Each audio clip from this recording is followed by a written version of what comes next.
Assalamualaikum. Selamat petang. Siapa yang free boleh masuk live saya So guys, petang ni kita sembang sedikit mengenai perkembangan terbaru, apa yang berlaku dekat Amerika Syarikat petang ni dalam segmen Bual Ekonomi Dahsyat. Bual Ekonomi Dahsyat.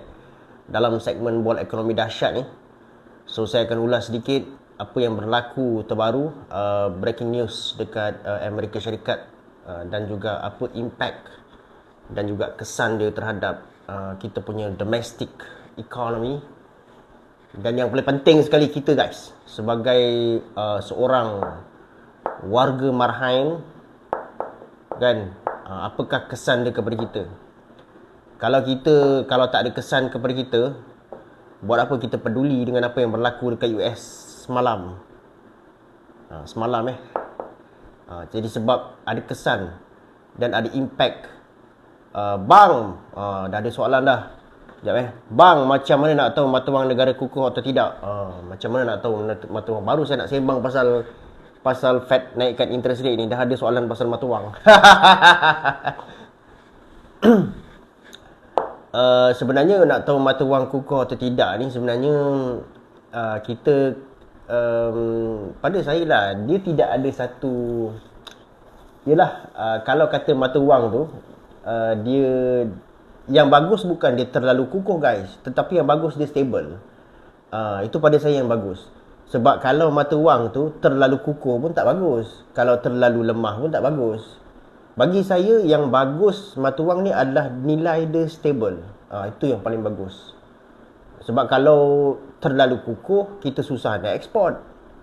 You all bayangkan, barang kita jadi mahal.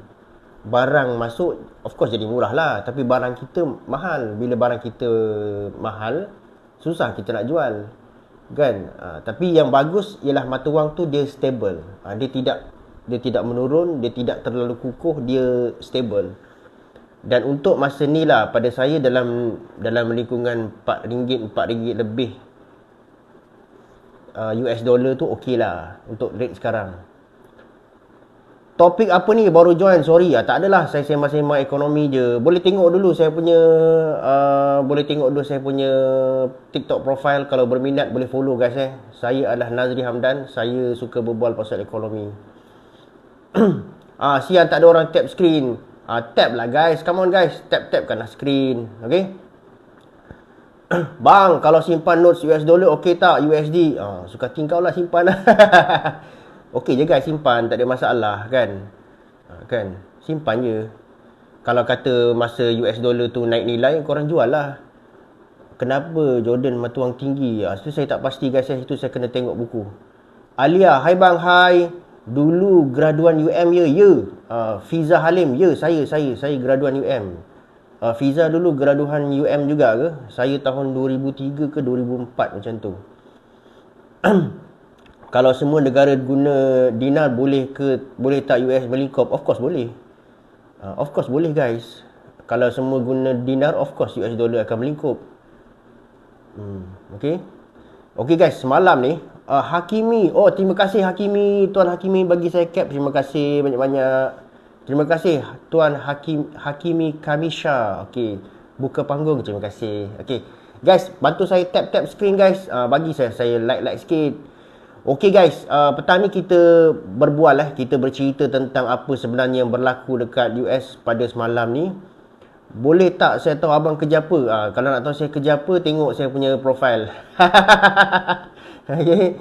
Alright. Okay guys, semalam ni apa yang berlaku adalah Federal Reserve dekat US dia naikkan interest rate by 0.5%. Maksudnya dia naikkanlah lagi interest rate dia, confirm lah macam mana yang kita anggap sebelum ni.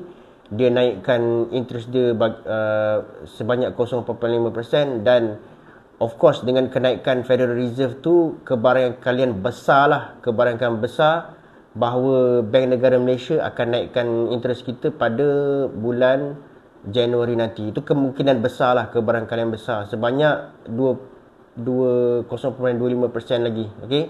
Jadi kita punya OPR pada bulan Januari nanti, saya fikir kebarangkalian besar akan pergi kepada 3% OPR. Okay. Tuan ada trade bursa saham tak? Saya tak ada. Federal Reserve naik ke semalam? Ya, semalam dia naikkan. Okay. Semalam dia naikkan. Kan, tetapi tak boleh jerit lah. Suara saya serak baru lepas baik demam. Semua dipromosikan. Ya, okey, terima kasih. Okey guys, kan, itulah kita, walau apa pun kita sekarang ni kita patut gol junam. Sekarang ni kan kita kita kena baiki kita punya urusan kewangan lah. Kita kena manage kita punya urusan kewangan dengan baik sebenarnya. Kan, urusan kewangan kita kena uruskan betul-betul. Sebab sekarang ni bagi saya lah, dalam masa akan datang ni apa yang berlaku adalah kita punya interest rate tak akan jatuh. Dia akan remain dekat pre-pandemic level, iaitu lebih kurang dalam 3 ataupun 3.25% OPR tu. Kalau student digalakkan tak untuk melabur saham macam ASB? Of course. Kalau tanya saya lah kan, untuk student, you laburlah dekat macam ASB ke, belajar melabur dekat situ. Jangan pergi trade, buat forex pula guys, kan. Untuk student, belajar untuk menabung macam tu. Itu belajar untuk menabung lah, yang tak ada banyak resiko kan. Janganlah main kripto untuk budak-budak student. Ni budak-budak student nak main kripto. Bila kau dah tercedok, kau pergi menangis dekat tepi katil. Kan? Dah dekat 5 interview saya pergi, memang semua tengah nak lower cost. Oh, Isyas ni baru nak pergi interview ke? Maksudnya baru nak cari kerja ke macam mana? Yang penting Menteri Ekonomi cakap apa. Kita tunggulah kenyataan daripada Rafizi Ramli. Tapi Takumi Fuji, terima kasih bagi saya gift. Terima kasih. Apa beza Menteri Ekonomi dan Menteri Kewangan? Kau tanya aku, macam aku kerajaan. Okey guys, sebenarnya kalau tanya saya lah, saya mula-mula pun saya confused guys. Saya okey dengan Menteri Kewangan tu, saya okey. Tapi untuk Menteri Ekonomi tu mula-mula saya confused. Tapi bila saya baca Menteri Ekonomi tu, dia sebenarnya dia daripada unit perancang ekonomi, tapi dia dipisahkan daripada unit perancang ekonomi tu, kemudian dia buat satu kementerian lah kan. Dekat kementerian tu dia lebih kepada planning, dia lebih kepada perancangan, macam tu lah kan, lebih kurang macam tu lah. Tapi kalau tanya saya lah, baik Menteri Kewangan dan Menteri Ekonomi tu digabungkan sekali. Kalau tanya saya lah, Kementerian Ekonomi dan Kewangan, kan sedap nama tu. Akan tetapi, okeylah, saya bagi akan tetapi satu lah. Akan tetapi. Okey. Bang, share personal investment abang. Saya kalau personal investment ni guys, saya bukan apa guys. Saya kalau boleh saya tak nak share saya punya investment saya dekat mana. Sebab saya bukannya orang cakap tu penasihat kewangan bertauliah, kan. Nanti kalau saya cakap macam ni, invest dekat sini, nanti orang marah kat saya, kan. Penasihat kewangan bertauliah marah, kan. Macam tu lah. Tapi you follow lah TikTok saya. Nantilah saya rajin saya buat konten lah pasal saya punya investment dekat mana. Follow dulu, kan. Follow dulu. Okay, follow dulu guys. Okay. Bang, boleh tak explain dekat newbie macam saya beza antara liability dengan aset? Alah, liability dengan aset kan, aset ni yang menambah you punya ni lah, balance sheet lah. Liability tu yang mengurangkan you punya balance sheet. Macam tu lah. Okay, nanti saya buat video lah guys untuk tu. Okay, lagi apa? Ekonomi Malaysia dalam landasan ke betul ke sekarang? Kalau tanya saya, okey. Tapi walaupun bagaimanapun, ekonomi Malaysia kita masih terlalu baru lah guys untuk kita menilai, kan. Masih terlalu awal untuk kita menilai prestasi kerajaan baru ni. Sebab itulah pada saya lah, kita bagilah dia orang peluang. Kalau kita tak bagi dia orang peluang, macam mana kita nak evaluate dia orang punya performance? Ini belum lagi dia orang berjalan kayuh jauh, dah ada gerakan hitam apa. Gerakan baju hitam ke apa. Aloy. Kan, sedih lah macam tu kan. Baru filter janggut bang. Filter janggut tak nak ah. Saya pakai saya pakai janggut ori lah. Kan, bila saya pakai filter janggut, orang cakap bang pakai janggut ori. Kan, ni janggut ori guys. Janggut ori bang suggest buku. Alamak, belum sempat lah. Okay. Jangan lupa baca buku akan tetap. Guys, saya ada satu buku tu saya pin dekat saya punya shop tu. Kalau you all berminat boleh dapatkanlah buku tu. Sebab buku tu sebenarnya buku tu bukan apa. Buku tu adalah buku perkongsian saya dalam membina perniagaan kecil-kecilan daripada rumah secara online satu ketika dululah, yang saya dapat maintain perniagaan tu sampai sekarang. Cirizwan, terima kasih bagi Serus. Terima kasih. So kalau you all nak dapatkan buku tu dekat saya punya TikTok shop tu, dekat shop tu ada bakul kuning tu, boleh ni lah, boleh belilah RM30 sahaja. Ada terbaca news malam naik OPR 0.5, kenapa bursa saham Malaysia drop? Oh, itu saya kena tengok dululah guys. Kenapa naik bursa Malaysia, tapi drop tu bukan lama kot kan. Mungkin sekejap lah tu. Okay, alright. Bagi saya, siapa baru nak mula niaga pun boleh, walaupun bukan sistem agent. Of course, tak semestinya you all dalam sistem agent. Anything guys, anything. Pada saya lah kan, saya bukan cakap you mesti recommend you dalam sistem agent ke atau bukan sistemnya. Tak, saya tak recommend macam tu. Saya bukan cakap you mesti berniaga dalam anything business. Pada saya, anything business yang valid, yang tak ada elemen menipu orang ke kan, yang kata yang bisnes tu boleh dimulakan dengan modal yang rendah, go for it lah kan. Kalau you rasa bisnes tu okay, go for it kan. Tapi ramai orang tanya saya guys, bang nak berniaga apa yang bagus bang? Saya tak boleh jawab guys soalan tu kan. Berniaga produk, pada saya lah, dia pada saya produk ataupun servis tu secondary. Yang pertama sekali adalah you punya kenapa you buat bisnes tu. Kenapa you terlibat dalam bisnes tu lah kan. So saya pun ada sebab-sebab tertentu lah kenapa saya terjebak dalam bisnes. Sebab pada saya produk ataupun servis tu always secondary kan. Dan tapi basic saya lah, pegangan simple saya adalah anything yang you nak buat ke bisnes ke anything, you mesti start daripada kecil-kecilan dulu. Sama macam you invest. Sama macam you buat investment. Kan, berapa ramai orang yang masa time bull market crypto tu dulu, dia invest banyak-banyak, lepas tu dia tercedok sekarang ni. Ramai guys, bukan ramai kan. That's why kalau kita buat sesuatu benda tu, tak kira lah investment ke ataupun perniagaan ke, always start dengan benda yang small things dulu, kecil-kecilan dulu. Mindset, ya betul, mindset. Bang, adakah masa recession masa sesuai beli rumah sebab OPR akan turun?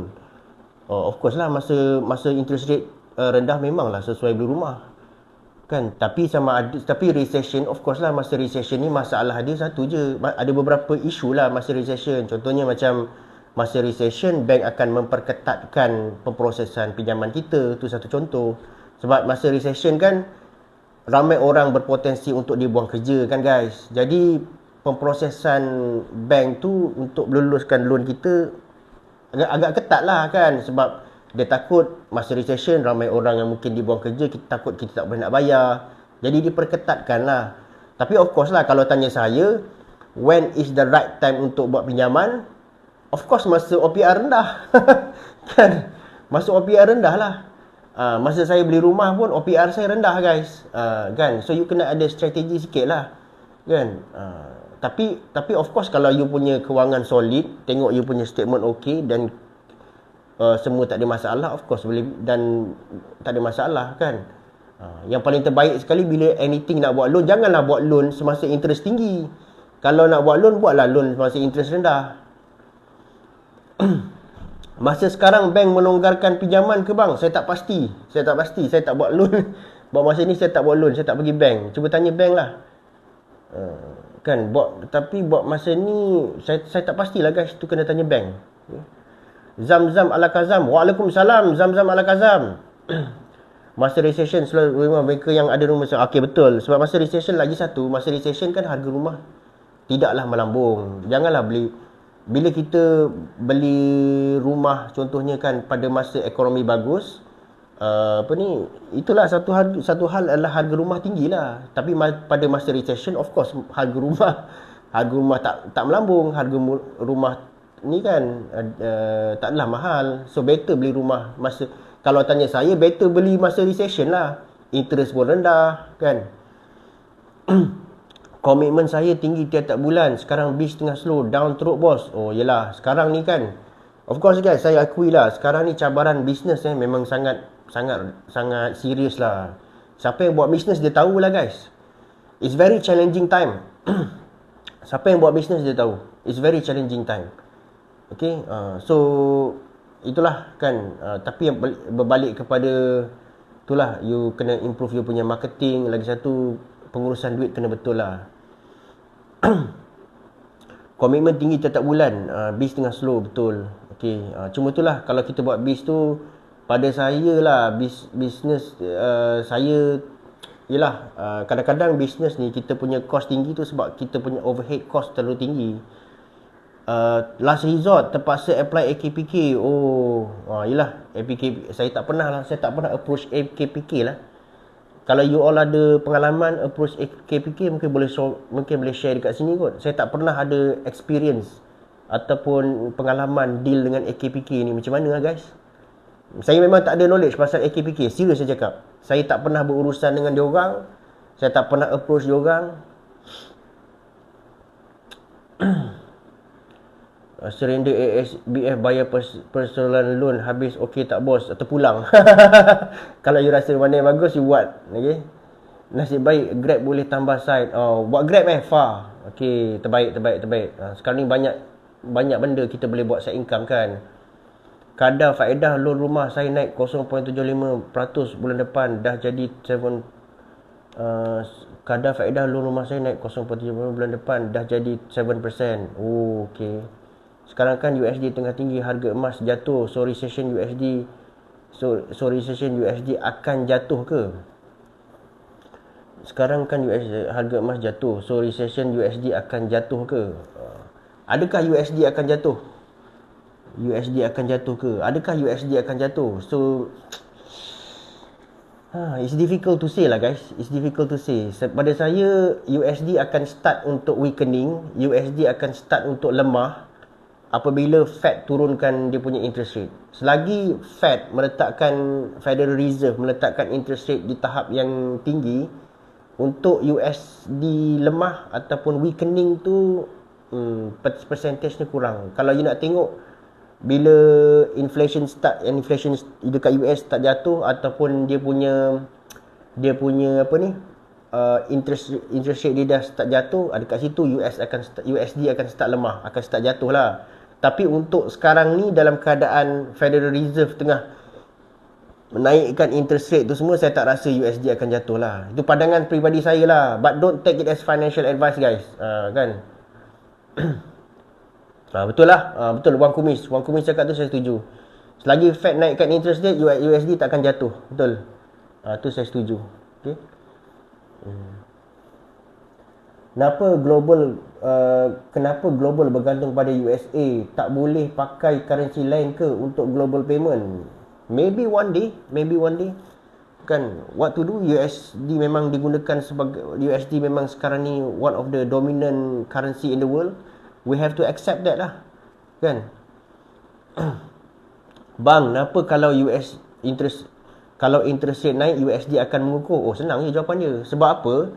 Bila okay guys, saya nak sentuh soalan tu tadi bila Amerika Syarikat dekat US ni dia naikkan dia punya interest rate, of course USD akan mengukuh. Kenapa? Dia punya sebab dia very simple. Sebab apabila US interest rate dia meningkat, investor global ni, okay, dia orang nak melabur lah dekat US, betul tak? Sebab interest tinggi babe, kan?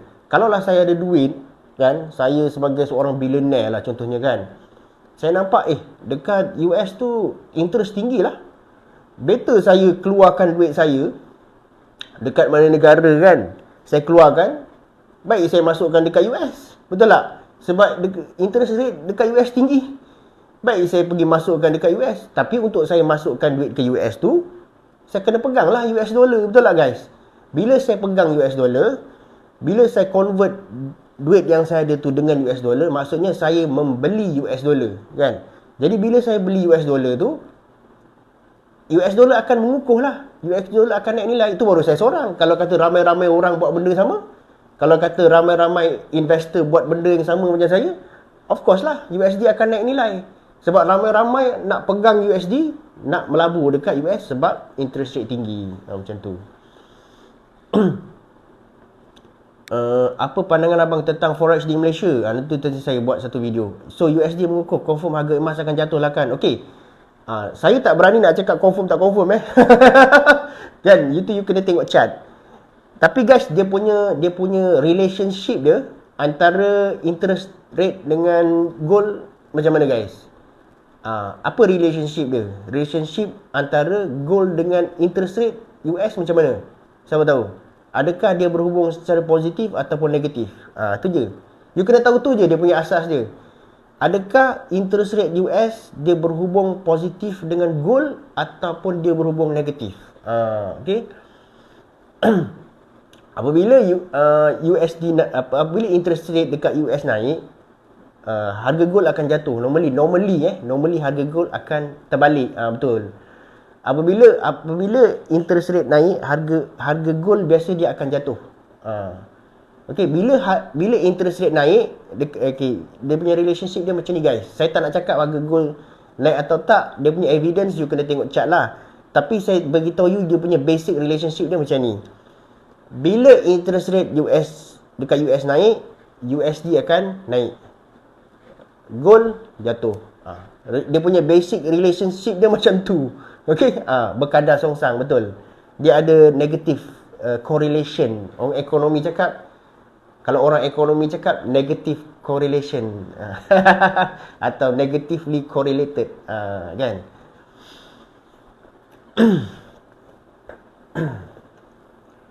Okay.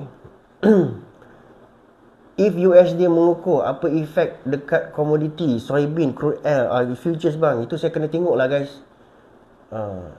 US guna bond. Okay, terima kasih siapa yang follow saya tu. Okay guys, siapa yang tengok saya punya live ni boleh tap screen atau bantu saya tap screen guys. Naikkan saya punya like tu lah guys. Bantu saya dan juga boleh follow saya lah. Saya live sekejap je pada petang ni. Mungkin dalam pukul sekejap lagi saya end live lah. Okay, mungkin sekejap lagi saya akan end live. Far kenapa Far okay. Alright. So kita tengoklah pada bulan Januari nanti, of course lah, interest rate domestik kita akan naik lah. And dia bukanlah satu masa yang, kalau tanya saya lah, kalau kata the best strategy lah sebenarnya masa pinjam, masa recession tu, masa ekonomi kita down tu. Siapa yang ada kewangan kukuh masa interest rate tengah down, masa COVID tu dia pinjam duit bagus. Tapi masa pinjam duit masa COVID lah, kan, tu bank buat bank punya processing dia susah sikit, dia ketat sikit, kan.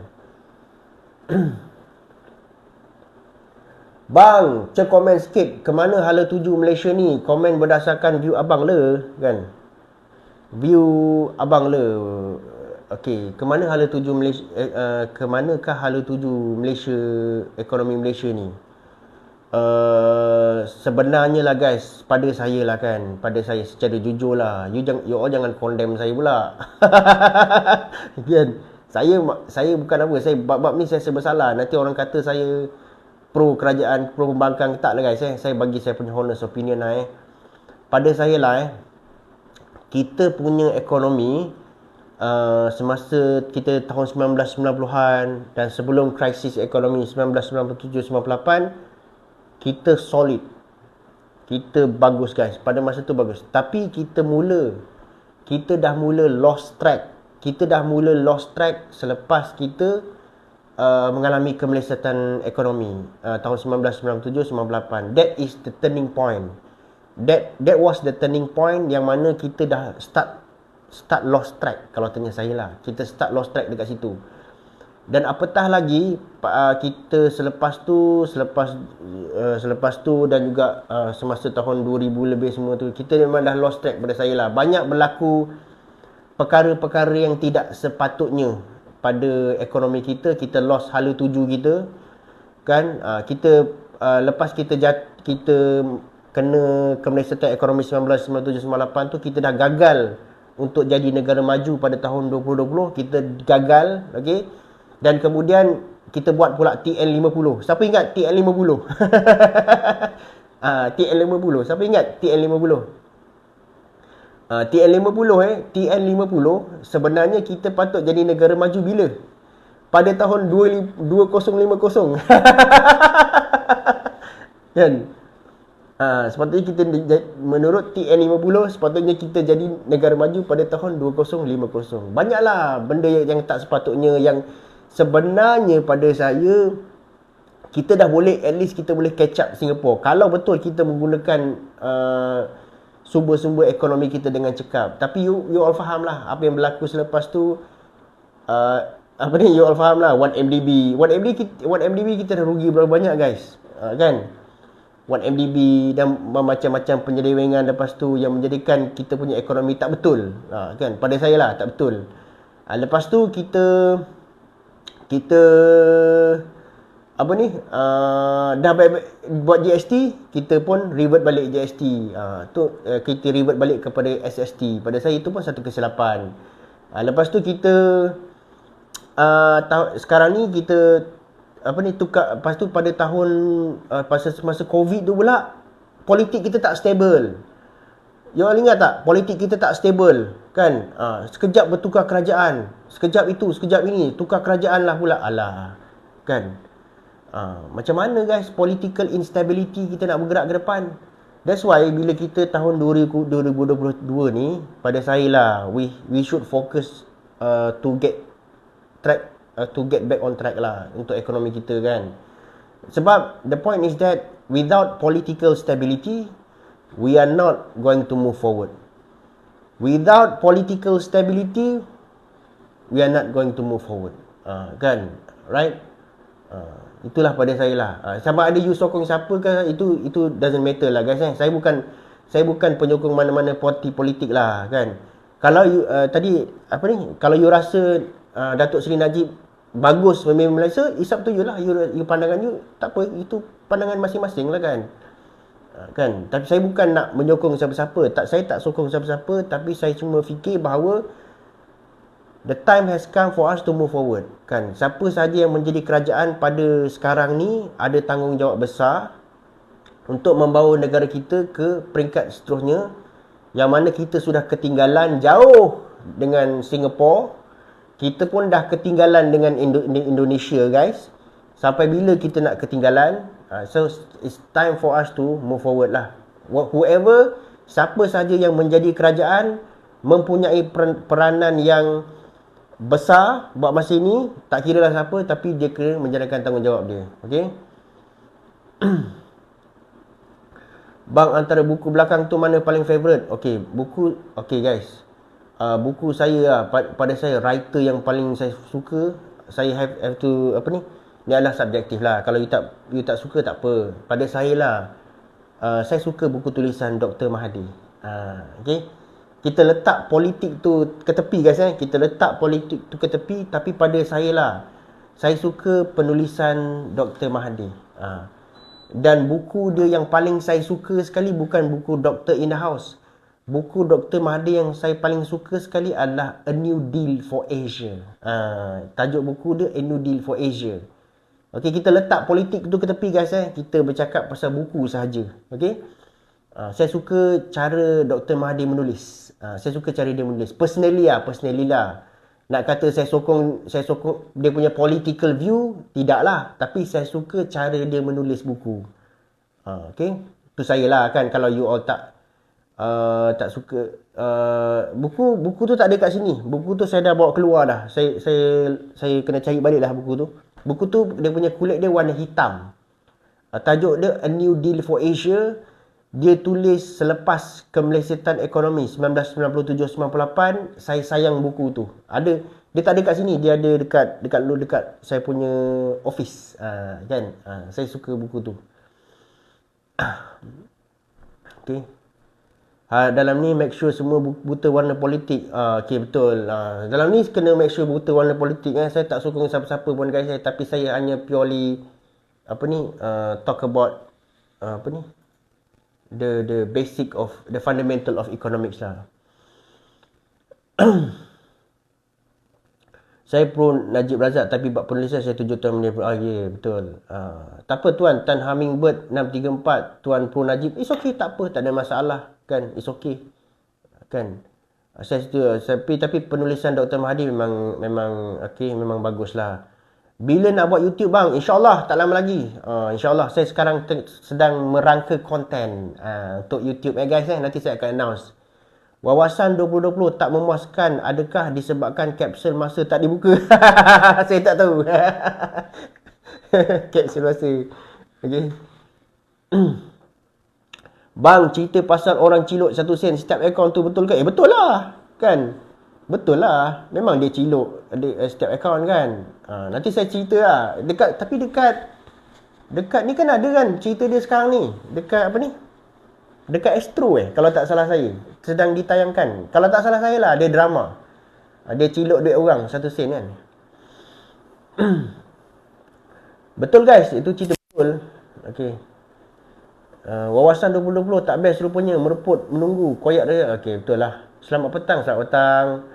Bang, tak sure if dah cover Bang, tak sure if dah cover ni. But what makes Najib a good finance minister? What do you think makes him a good finance minister?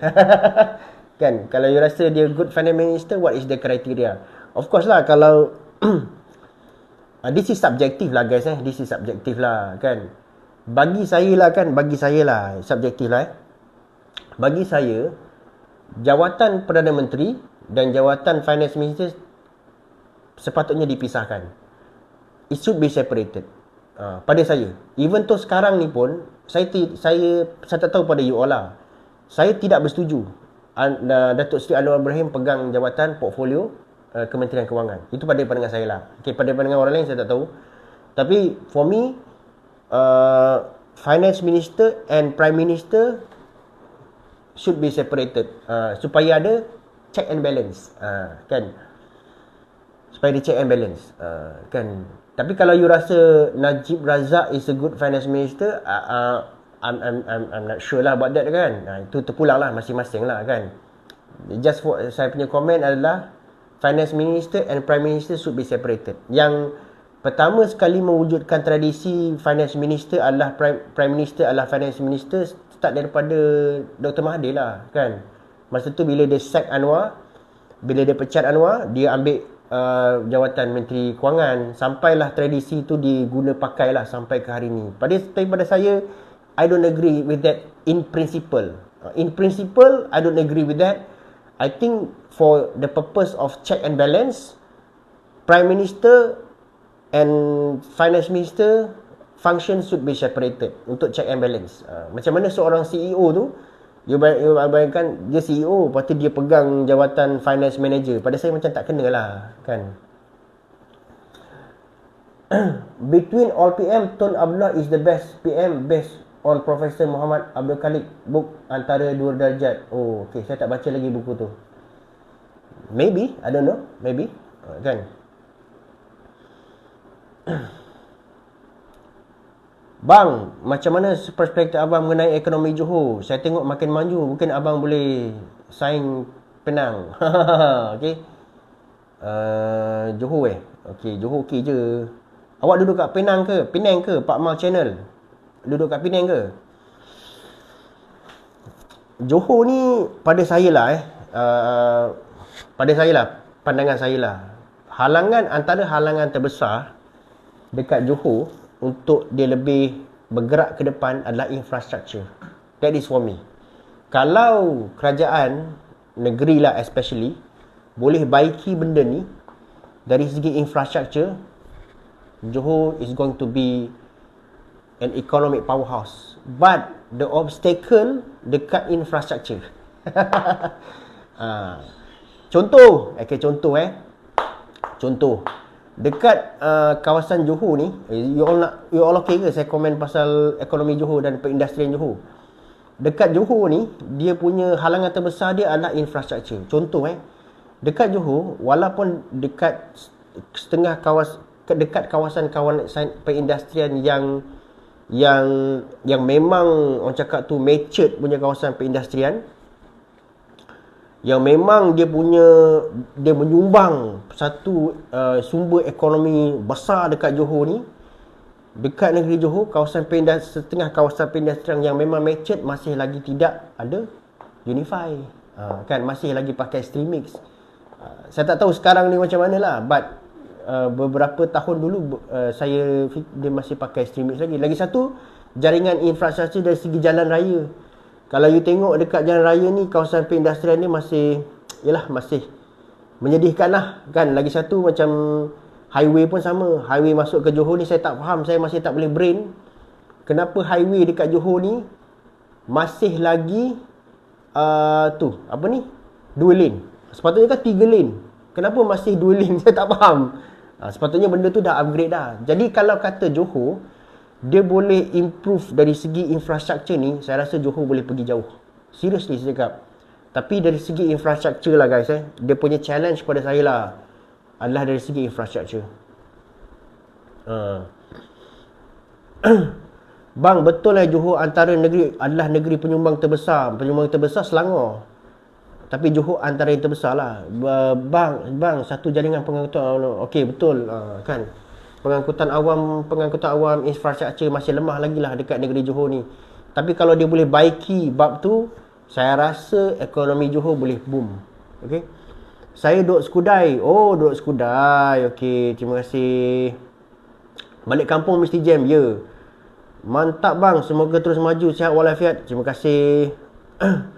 Bang, patut ke ambil loan kereta tahun depan?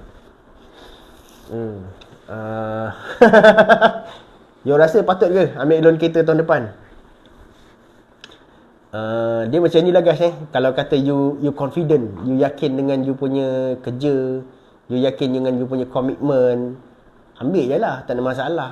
Saya tak dapat nak menilai you, kan. Itu based on you punya komitmen, keyakinan you. Kalau you rasa you boleh bayar, ambil je, tak ada masalah, kan. Jangan ambil lepas tu tercedok dah lah. Sebab kita bukan apa guys, kita masih dalam keadaan ekonomi yang tak menentu sebenarnya, kan. Dia semasa kita COVID, kita punya ekonomi jatuh teruk, merundum. Lepas tu selepas COVID tu kita ada harapan besar. Ingat tak masa COVID kan, semua ekonomi down, bisnes semua gulung tikar. Lepas tu kita ada harapan besar, iaitu lepas COVID ni, ekonomi akan boom balik. Ingat tak? Semua orang anggap macam tu je. Lepas kita tunggu COVID ni, lepas nanti kita keluar ramai-ramai, ekonomi kita akan bagus. Lepas tu US pula down. Kan? Kalau tak kerana US, ni pada pandangan saya lah.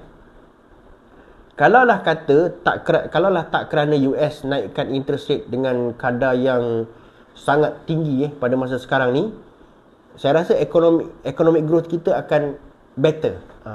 Tapi cabaran kita sekarang ni, US punya ekonomi tengah tak baik, dan ia sedikit sebanyak efek kita punya economic growth. Itu yang menjadikan keadaan ekonomi dunia sekarang ni tidak menentu, disebabkan oleh apa yang berlaku dekat US. OPR kau naik, betul. Kita mengharapkan lah, bila kita dah COVID dah habis kan, kita ingat ekonomi baik, tapi tiba-tiba tak baik pula, kan. Bang, OPR naik semalam bagi kesan kat luar rumah. OPR tak naik semalam. OPR last time naik bulan November dulu. Dia akan naik lagi jangkaannya pada Januari. Semalam Federal FOMC, Federal Open Market Committee dekat USA, dekat Amerika Syarikat sana, naikkan dia orang punya Federal Reserve interest rate. Tapi of course lah, disebabkan kenaikan tu pada bulan Januari nanti, kita expect OPR dekat sini akan naik lah. Jadi interest rate akan naik lah. Jangkaan akan naik lah. Sekarang interest rate USA 4.25 hingga 4.5%. Betul. Akan tetapi OPR akan naik Januari dan Mac 25 setiap kali naik. Okey, betul. Itu saya setuju. Dan saya rasalah, saya fikirlah OPR dekat Malaysia ni, dekat negara kita ni akan mencapai peak dia pada 3.25%. Seperti mana pre-pandemic level. Pre-pandemic level iaitu 3 atau 3.25%. Tapi saya rasa untuk tahun 2023 dia tidak akan naik. Dia tidak akan naik melebihi 3.25%. Jangkaan saya lah. Apakah faktor yang menyebabkan pembelian mata wang ringgit di pasaran? Jawapannya adalah keyakinan pelabur. Keyakinan pelabur satu. Nombor satu adalah keyakinan pelabur lah guys. Mana-mana pun orang nak beli ringgit, bila orang membeli ringgit, bila kita punya mata wang naik nilai, tandanya adalah pelabur nak melabur dekat negara kita. Itu adalah petandanya. Dan disebabkan itu, orang akan membeli ringgit lah. Kan?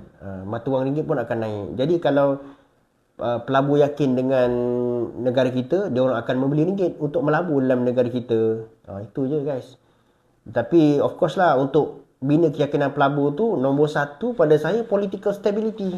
Akan berbalik kepada political stability. Siapa yang nak melabur ke dalam negara yang politik dia tak stabil? Siapa yang nak melabur dekat negara yang mana kerajaan dia selalu bertukar-tukar? Tak ada guys. Kan? Jadi kalau you tengok macam dekat Indonesia for example, Jokowi sebenarnya kita patut banyak belajar tau daripada Presiden Jokowi tau. Serius saya cakap. You orang tak rasa macam tu ke? Saya rasa Jokowi have done a very good job saya rasa. Pada pandangan saya lah. Kita should learn something from him. Jadi kalau kata, sebab itulah dekat Indonesia sekarang ni politik dia dah stable. Banyak investor yang nak melabur dekat sana. Okay. Bursa terjunam merah hari ni, apa puncanya? Nanti saya akan buat Jokowi tu padu bang. Okey ya. Okey. Bang, bagus jika RM1 dengan USD1 walaupun kita belum capai status negara maju. Pandangan saya lah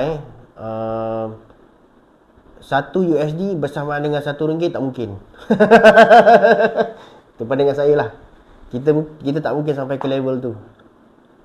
Pandangan saya lah. Unless kalau berlaku sesuatu malapetaka kepada USD yang menyebabkan USD tu jatuh, menjunam, mungkin samalah 1 USD sama dengan 1 ringgit. Tapi saya tak fikir kita akan sampai ke tahap 1 USD sama dengan 1 ringgit.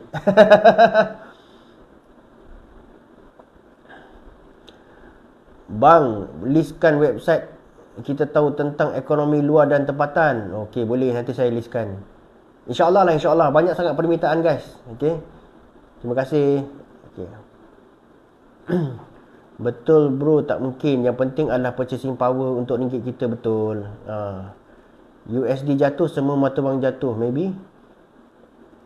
Are we too late to stock on gold? Okay. JJ Blue Hunter, terima kasih bagi saya gift. JJ Blue Hunter, terima kasih JJ Blue Hunter. Saya pernah tukar 100, 300. Okey, JJ Blue Hunter, terima kasih bagi saya gift. Okey. Bang, apa komen bisnes apa terbaik tahun depan? Bisnes apa pun guys, you boleh buat asalkan bisnes tu kurang risiko. Itu pesan saya lah. Pesan saya, wow, JJ Blue Hunter, terima kasih. Banyaknya you bagi gift. Saya tak tahu nak cakap apa lah. Banyak. Ni first time orang bagi saya gift banyak. Terima kasih banyak Terima kasih banyak. So guys, apa pun yang you buat, saya pesan buatlah, kalau you nak buat bisnes lah, pilihlah apa-apa bisnes yang kurang risiko. Boleh start dengan modal yang murah. Jangan longgok modal yang terlalu banyak. Okay, itu adalah yang terbaik lah. Tetapi nak cakap dengan you buat bisnes apa tu, saya tak berani. Okay, Tapi secara asasnya bisnes yang bagus adalah bisnes yang tidak memerlukan modal yang besar. Itulah. Sebab tu masa saya mulakan bisnes kecil-kecilan saya dulu, saya start dengan jual brand orang, jual jenama orang, kan. Okey. Tuan, berapa margin terbaik untuk sesuatu produk? Margin untung Margin untung paling sikit 15% kan guys? Kalau tak salah saya 15%. Jual air modal tak besar. Emas ni undervalued ke overvalued bang? Bang, taklah, saya tak bijak sangat lah. Saya okey, saya biasa-biasa je. Okay. Undervalued atau overvalued ni dia bergantung kepada keadaan semasa lah. Saya tak boleh cakap dia overvalued atau undervalued lah. Tapi sekarang ni, sekejap 15 hingga 25%. Okey lah. Betul lah, itu margin dia 15 hingga 25%. Dia kena 15% ke atas lah. Bang, pernah dengar YouTube automation? Oh, belum pernah. Teruskan kongsi ilmu dalam mid economy. Thank you. Terima kasih JJ Blue Hunter bagi saya banyak like hari ni. Bagi banyak gift hari ni. Terima kasih Trade forex, saya tak trade forex. Saya tak trade forex guys. Saya punya profile TikTok ni bukan mengajar orang buat forex guys. Jangan salah. Jangan salah anggap Saya bukan sifu forex guys Saya cuma share how the fundamental economy works. Itu je guys. Saya bukan sifu forex.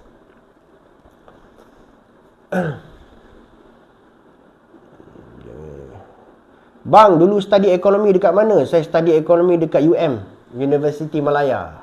Okay. Bang, apa beza saham dengan IPO bang? Okey, saham IPO. Okey guys, dia macam ni lah sebenarnya. Okey, saya cerita sikit pasal IPO boleh guys sebelum saya end saya punya live ni. Okey, dia macam ni sebenarnya. Company yang pun pernah ada orang tanya saya soalan ni lah. Sebenarnya macam ni guys. Dekat Malaysia ni, okey, sebenarnya katalah contohnya yang you buat satu company startup kan. You buat satu startup company, boleh tak you start up tu you terus pergi public listed? Dekat Malaysia tak boleh. Kalau keadaan tu dinamakan direct listing. Direct listing ni cuma kita boleh buat dekat negara lain lah. Contohnya macam dekat US. Tetapi bukan semua company berjaya untuk direct listing. Direct listing ni maksudnya you buat startup kemudian you pergi public listed. Itu namanya direct listing. Direct listing bukan semua company startup boleh berjaya guys. Kalau tak salah saya dalam masa 20 tahun, sebagai contoh dekat US, dalam masa 20 tahun, cuma 11 company je yang berjaya buat direct listing. Itu kita cerita dekat US lah. Dekat Malaysia tak boleh guys Dekat Malaysia kena melalui satu proses yang dinamakan IPO ataupun Initial Public Offering. Initial Public Offering ni pun bukannya you boleh bangun pagi gosok gigi terus buat Initial Public Offering. Tak boleh. Initial Public Offering ataupun IPO ni dia adalah satu proses yang complicated dan rumit juga. Contohnya dekat Malaysia normally dia tak boleh pergi direct listing. Contohnya you buat startup kemudian you terus nak buat public listed, tak boleh. Dekat Malaysia kena melalui IPO. IPO ni adalah satu proses di mana you convert you punya company tu daripada private kepada public. Kan? You start buka kepada public lah. Public boleh beli you punya saham. Tapi untuk buat IPO ni dia ada proses dia yang agak complicated lah, yang agak rumit, dan benda ni perlu di guidance, perlu diberikan nasihat oleh orang tertentu, contohnya macam investment banker ataupun Ernst & Young, Deloitte contohnya kan. Baru dia boleh guide kepada proses IPO tu. Lagi satu, banyak je company yang secara berhad tak pergi IPO pun. Kan? Bukan semua company boleh pergi IPO guys, kan? Tapi of course lah, untuk you pergi IPO, pergi kepada public listed ni kan, dia macam ni lah. You nak pergi manjat gunung, kenalah body fit, betul tak? Body pun tak fit, perut boroi. Nak pergi panjat gunung macam mana? So preparation tu so adalah preparation dia tu complicated lah. So IPO ni adalah satu proses pertama kali di mana sesebuah company tu nak buat public listing. Macam tu lah, lebih kurang macam tu. 20 tahun lagi, pendapat abang, industri mana yang akan boost ekonomi? Industri teknologi industri. how a country can run the economy in deficit budget? Of course can. Of course, our country is run in deficit what? Our country is being run in deficit budget many times what? Kan? Kita punya country kan di run dalam keadaan deficit budget. Kan? Every year what? Kita deficit. Kan? Tahu tak macam mana datangnya hutang 1 trilion lebih tu? Sebab every year kita deficit lah. Tapi baru-baru ni dalam pembentangan bajet kerajaan negeri Johor, State Government of Johor, dia bentang surplus bajet. Okay, so tahniah lah kepada kerajaan negeri Johor. Seminggu baru sampai puncak dengan perut boroi. Aduh. Salam bang, tolong komen tentang quantum metal, crab FYP. Saya tak berani komen tentang tu lah guys. Nanti ada orang marah saya. Okay. Kan kena fit dulu lah guys. Kan mana boleh pergi panjat gunung dengan perut boroi kan. Bang, kenapa Elon still buat loan beli dekat Twitter? Sebab dia tak nak jual dia punya saham untuk tukar kepada duit. Kan? Sebab dia tak nak tukar saham, pegangan saham dia tu, dia tukarkan kepada duit. Kemudian dia buat loan. dia beli Twitter dengan cash. Itu sebabnya.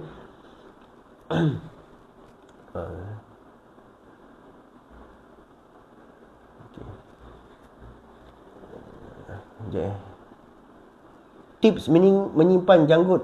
Tips menyimpan janggut legend. Jaga baik-baik je lah guys. Guys dulu saya punya janggut ni, saya punya sini botak guys. Tapi ada cara dia. Macam mana saya lebatkan ni? Kan. Dulu saya punya sini botak kan. Saya tak lebat sangat lah. Tapi saya jagalah. Baru dia lebat lah. Baru dia ni kan. Baru dia tumbuh subur lah kan. Kalau saya nak buat style macam ni kan. Nampak? Wah. Saya mula minat jaga bela janggut ni guys bila saya tengok Khamzat Chimaev. Khamzat Chimaev. Ke sini kan, ke sini. Khamzat Chimaev.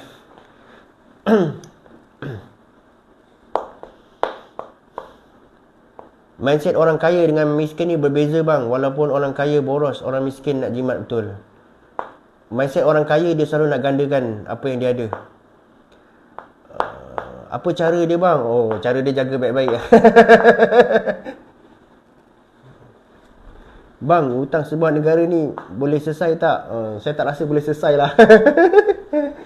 Saya rasa kita boleh uruskan hutang kita lah. Tapi nak selesai habis tu saya rasa susah lah.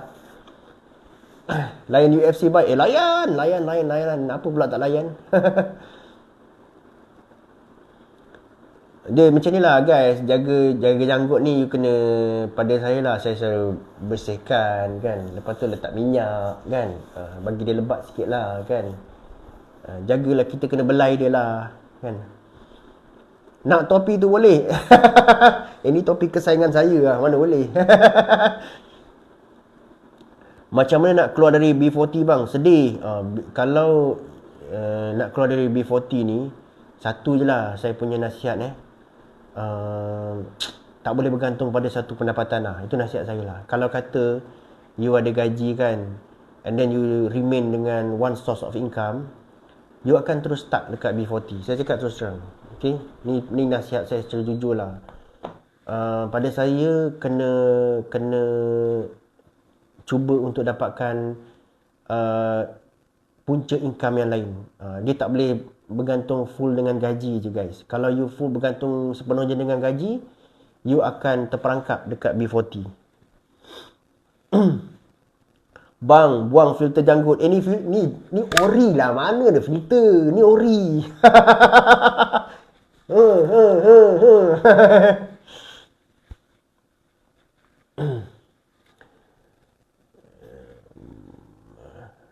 Bang, dasar government sekarang fokuskan kepada industri mana? Manufacturing, agriculture dan atau lain-lain. Dasar government sekarang ni dia masih terlalu awal lah guys nak menilai dia orang punya polisi ni macam mana. Kan? Jadi terlalu awal untuk kita buat judgement. Bagilah dia orang masa dulu. Okey? Bang, kenapa suka gelak? Itu memang hobi saya. Bang, ada tak negara tak ada hutang dan bagus tak kalau tak ada hutang gitu? Tak ada. Negara paling sikit hutang ada, iaitu negara apa Brunei. Tu saya ada buat satu video kan. Brunei. Okey. Okey. Apa pandangan tuan prestasi saham BSKL 2023? Insight ni nanti saya tengok. Nanti saya bagi pandangan lah dekat video. Bang, kalau government naikkan gaji minimum tu ada efek ekonomi tak, memandangkan kita tengah naikkan ekonomi? Okey, naikkan gaji minimum guys. Saya sebenarnya saya cakap terus terang lah, saya bukanlah peminat kepada gaji minimum. Terus terang saya cakap, I'm not a fan of minimum wage. Sebab pada saya lah, kita kalau kita nak menjadi negara maju, kita tak boleh bergantung pada minimum wage. Sebab katakanlah kita hanya bergantung kepada minimum wage, every time kita naikkan gaji based on minimum wage, tapi productivity tak ada. Kan? Jadi apa yang berlaku? Akibatnya, bila kita naik aja gaji, harga barang-barang akan naik lah. Betul tak? Because lack of in terms of productivity. Sebab itulah, one of the reason ialah kerajaan kena ubah kita punya industry structure. Contohnya macam membawa masuk company-company yang lebih berteknologi tinggi. Selagi kalau kita tetap kekal dalam status quo economic dan industri kita yang sedia ada ni guys, apa kita nak buat, kita kena based on minimum wage lah. Tapi minimum wage is not a good way untuk kita naikkan taraf hidup. Kalau kita naikkan minimum wage, asyik naikkan minimum wage, lama-lama harga barang akan naik. Percayalah cakap saya. Minimum wage naik, harga barang-barang akan naik. Jadi no effect. Boleh jelaskan pasal FOMC tiap-tiap bulan ada news. FOMC ni adalah Federal Open Market Committee dekat Federal Reserve yang menentukan tentang, dia satu komiti lah, dia satu jawatan kuasa yang menentukan paras kadar bunga Federal Reserve ataupun Federal Funds Rate, Federal Interest Rate, macam itulah. FOMC ni dia macam satu komiti lah, dia terdiri daripada satu kumpulan orang lah, jawatan kuasa. Dia orang ni bincang macam mana kita nak naikkan atau kita nak turunkan kadar bunga Federal Funds Rate ni. Federal Funds Rate ni, Federal Interest Rate ni dia sama macam OPR kita, macam mana bank negara menentukan kadar bunga. Dan FOMC ni kalau dekat Malaysia, dia punya fungsi dia hampir sama dengan MPC ataupun Monetary Policy Committee. Monetary Policy Committee ni diketuai oleh dia punya chairman dia adalah Governor Bank Negara. Kalau dekat sana, chairman dia adalah the Chairman of Federal Reserve, iaitu Jerome Powell. Okay. Bang, jimat atau belanja better untuk ekonomi? Okay. Untuk ekonomi, belanja lagi bagus. Untuk ekonomi, saya cakap untuk keseluruhan ekonomi, belanja lagi bagus. Okay? Kalau kata sebab apa untuk ekonomi growing, permintaan aggregate kena naik lah. Dan permintaan aggregate kena meningkat. Jadi kalau orang ramai berbelanja, barulah ekonomi itu akan berkembang. Okay? Untuk ekonomi secara overall lah. Mana lagi penting, kerajaan dengar cakap rakyat atau rakyat dengar cakap kerajaan? Dia kena balance, dia kena seimbang. Okay, sekarang ni bukan lagi masa di mana government knows everything. Betul tak guys? Duit kita print dekat mana? Dekat mana guys duit kita print? Kalau tak salah saya, last time saya dengar macam dekat Australia. Kalau tak salah saya lah, last time kita print dekat Australia. Okay guys, terima kasih dah 6.30 ni Terima kasih banyak-banyak. Saya kena end live saya guys Dan jangan lupa, bila saya live, biasa saya akan ambil live masa petang lah. Jadi kalau you all ada masa, nanti besok ke, boleh join lagi lah live saya So dah 6.30 ni, biasa saya akan end live saya 6.30 petang. Terima kasih. Dan saya nak ucapkan terima kasih tadi ada siapa satu tu beli buku. Ada beli buku tadi saya dekat TikTok shop saya. Terima kasih banyak-banyak saya ucapkan. Saya tak nampak siapa nama tadi, tapi saya ucapkan terima kasih. Live malam bang, insyaallah saya akan live. Insyaallah, doakan saya Okey, terima kasih banyak guys terima kasih. Dan juga semua yang bagi saya gift tadi, semua yang juga beli buku saya dekat TikTok live ni. Terima kasih. Abang ada soalan lagi, nanti tulis dekat komen. Dekat komen video boleh. Okay guys, terima kasih. Assalamualaikum warahmatullahi wabarakatuh. Jumpa lagi, okay? Bye-bye.